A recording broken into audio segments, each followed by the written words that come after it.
Actually, he is brilliant. Please give all the love you've got for the fantastic Mr. Paul Bradley!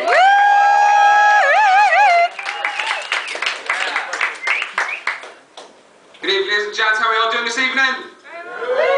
Well, how are we all doing this evening? Fantastic. My name is Paul Bradley. I was born in a place called Belfast in Northern Ireland. Some of you may have heard of it. Unfortunately, I grew up in a place called Kentish Town in North London. And it's not a very nice place, Kentish Town. Not very nice. Not a very nice place. I want to paint a picture for you. It's the sort of place, they opened a Costa Coffee next to Iceland's. A Costa Coffee next to Iceland's. I mean, for what you paid for a coffee in Costa, the mums in Iceland could get their shopping in for a week. They could. I mean, and all you ever hear in Kentish Town nowadays is in the media and the papers, you know, there's always people getting shot, you know, people getting stabbed, you know, old ladies getting mugged, it's a joke. And I think it was a couple of years ago, the Islington Gazette printed, Kentish Town, worse than the Bronx. You know, there's people in the Bronx are sitting there going, oh gee man, thank God we don't live in Kentish Town.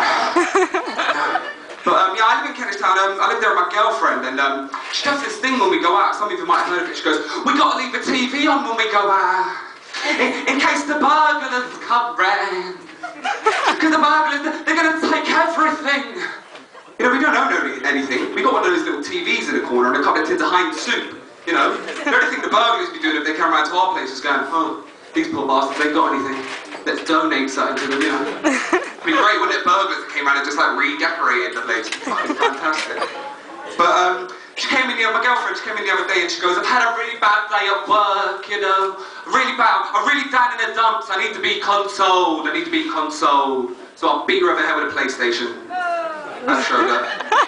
And I thought I'd do something nice for her. I came in the other day and she was looking online at this ring and she goes, oh, I really like that ring.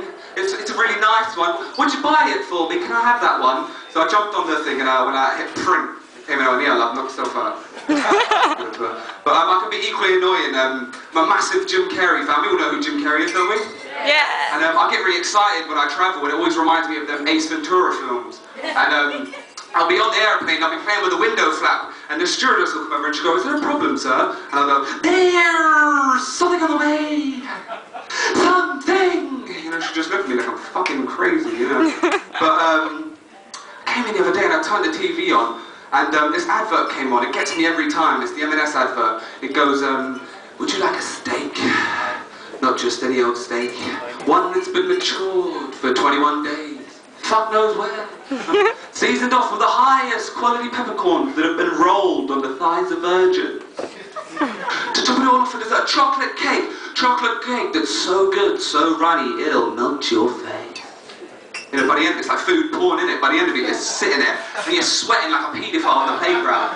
You just want to get down to M&S and buy the whole shop, but we can't afford it. I mentioned earlier, I'm from Northern Ireland. I moved here when I was about 8 years old, and my mum's always given me advice. Everywhere I go, even to this day, she's still giving me advice. She goes, don't sleep with your socks on, or the devil will come and bum you in your sleep.